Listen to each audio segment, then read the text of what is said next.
So my friend Tristan makes art. Cool digital art stuff he does in Photoshop or something, I don't really know. And I recently moved in with him, which means now his art is all around my apartment, which got me thinking how I could combine his art and my random miscellaneous tech stuff and make something that I could also display. So I did that.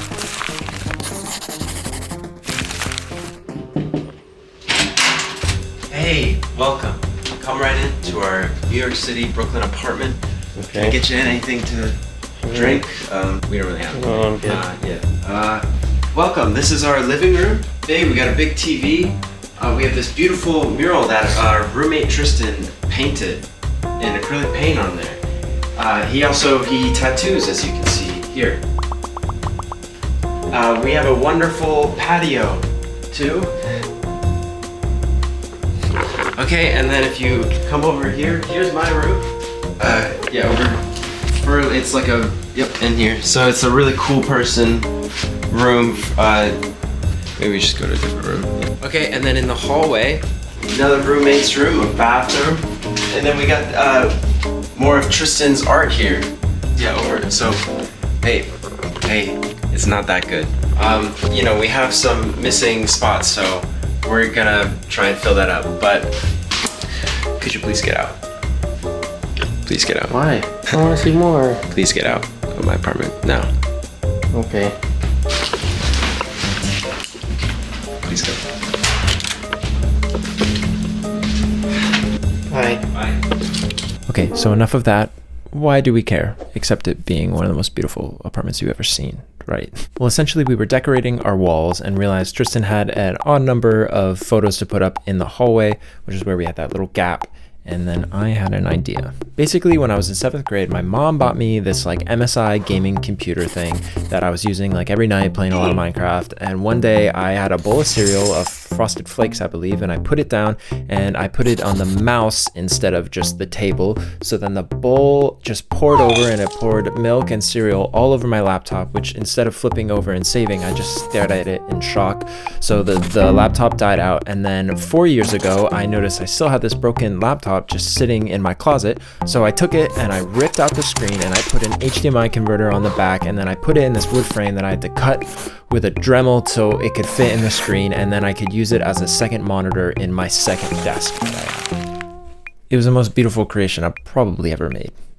And here it is. You can see this is just like a cheap Amazon frame that I got, and then I had to Dremel around all the edges here and the tops and bottoms for the screen to fit. And then here's this EDP LCD screen converter that then goes to HDMI, DVI, and then a headphone and your power adapter right there. And then the screen just fits in by the typical little clips of the picture frame, and then under there is just the screen, which sits very nicely. It's very janky, but it works. But essentially this weird screen just sort of sat on my wall looking kind of ugly, so I figured might as well put it to better use. I had been learning a bit about Raspberry Pis around this time, and I thought it'd be the perfect way to potentially put a game on there, and then people could walk in and play this like 1v1 game that I made. A game of mine called Star Mountain, you can push this on Steam. But that was before I realized I am a bad game developer that cannot optimize a game for Raspberry Pi. So I kind of just scrapped that idea. Instead, I just put RetroPie, which is this very nice operating system that you just run old like Game Boy or NES emulators just right on there. And it was very cool, but it was kind of a gimmick. I just like played Tetris on there with a friend like once or twice, and that was pretty much it. But after seeing Tristan's art, which has this really specific high contrast, like black and white style, I realized it's something I could probably somewhat easy replicate in code, like by just taking a basic image and then making it look loosely that style. Obviously, he does more cool design stuff that I can't. So that's where I got this idea of this interactive art thing where you'd walk by it, it would snap a photo and then put the kind of filtering to make it look like his art on it, and then you just walk away and the photo would just be displayed there until somebody new walks by. To do this, I will need a few things. First, I need a screen with a Raspberry Pi, which I do have. Second, I'll need a way to mount that Pi on the back of the screen. And then third, I will need a camera that is also somehow hooked up to the screen. But first, let us tackle the coding. So my first thought of how to code this was with processing, which is a programming language based on Java used to make interactive graphics, visual stuffs, including using the webcam, and they have a version for the Pi. Now, before you jump to get processing for the Pi, this turned out to be a mistake, at least for me. While processing is great, it's something I used a lot in my intro to programming class in college, it turned out to have a lot of compatibility issues with the webcam library and Pi 4. But it was still really fun to learn processing. You see, I pretty easily kind of figured out how to get the webcam and then got this effect that looks like the art. And then here it is detecting motion, and then it freezes it in frame. And then I added this little countdown and had it just show you a non-filtered version at first. And it was looking pretty good, but unfortunately couldn't get this on the Pi. Little side note though, I realized that was kind of a dumb idea to have the motion detection thing, because there's plenty of times you might not walk by and like pose for the photo, and then it might just even take a photo of the wall with the countdown. So instead, scrap that idea, just made it so there'll be a button that you have to press.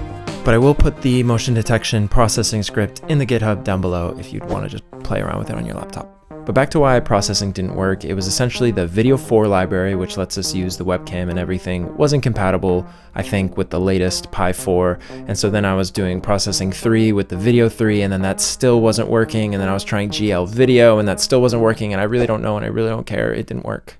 So instead, I became a smart person and Googled what's the best way to use a webcam with the Raspberry Pi 4 and realized it's the Python library openCV, which I'm sure many of you by now have been yelling at me to use. Turns out openCV is the way that all these people have been making security cameras and motion detection stuff and eye tracking and 3D printing monitors, and I'm dumb and I just gotta Google this first next time. So that's just a word of advice. Sometimes, even though you might know this one language or thing better than the other, doesn't mean that it'll always be the quickest thing to use. So I pretty quickly converted over the code to Python, just had to change some of the video libraries I was using.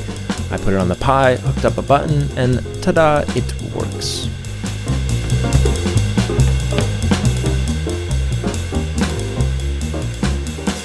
Hello, my name is Sam, and you just stumbled across an episode of Sam's Masterclass. Today, we're going to be learning how to remotely connect to a Raspberry Pi from a Mac.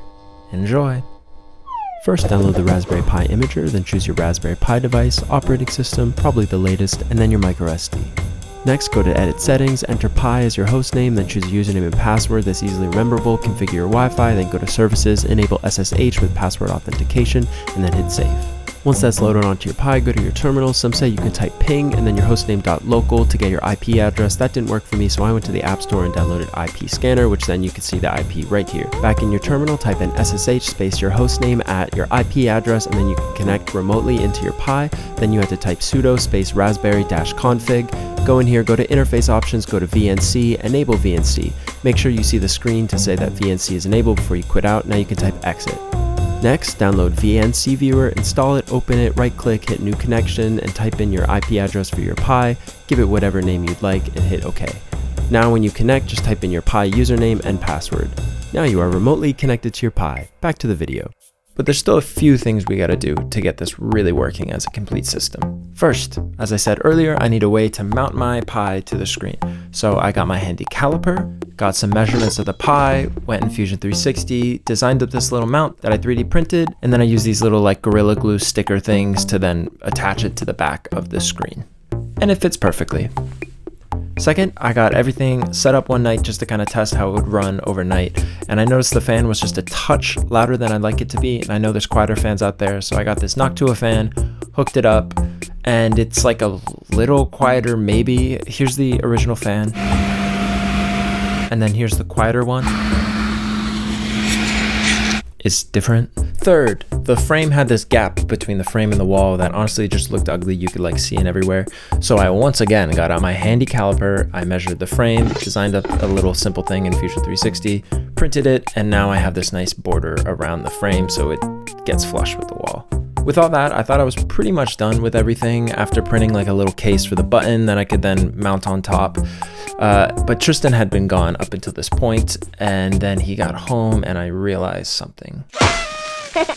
He's too short for the camera to see him. But never mind that, for no reason whatsoever, I ended up printing a little cool GoPro mount thingy, so now the camera is adjustable, so if for some reason somebody happens to be a little shorter, it'll accommodate that. So here it is, complete. I ended up moving it to the doorway entrance here because honestly nobody really walks by that hallway, so I figured it just wouldn't really get used. It's not the prettiest looking thing, so I thought this would be great. People, they come in, take their shoes, press this little button here, it'll show whoever, me, and then it'll put the photo up there. I also found a cool thing you can do is kind of play with the colors, or the lighting, I mean. So I can press this, you can like shine your flashlight. Especially if I were to turn off these lights here, and then it'll really only pick up what my flashlight shows, and then you can have the kind of opposite effect, which is nice. You can see these little cable runners here on the wall that I just 3D printed it, same with this big box. I then also hooked up both the Raspberry Pi and the screen to a smart outlet, so at night this will just auto turn off, and then in the code, every time you take a photo, it stores it on the Pi, which then it'll put the latest photo on it in the morning. But that's about it. The bottom line with kind of showing this whole process is just, if you are someone like me that gets very, very bored throughout your day, there are so many little fun things we can do by just sitting at our laptop with the help of a 3D printer. That definitely helps. And we can make and create art and everything. If you're interested in actually making this yourself, I do have the GitHub repository down below with more specifics of how I did things and the code that I made. But hopefully you enjoyed this style of video. I know I haven't really ever posted pretty much ever, but I'm really hoping to start making some YouTube videos, some tutorials, some more like this style, all tech related. Some will probably be much more audio related because that's kind of what I do, but it'll all be tech coding kind of stuff. So if you want that, please like and subscribe, and I will see you then. And also, just because I've been stealing his art the entire video, if you live in New York City and want a tattoo, hit up Tristan for a tattoo. His Instagram is here, and you can click the link below.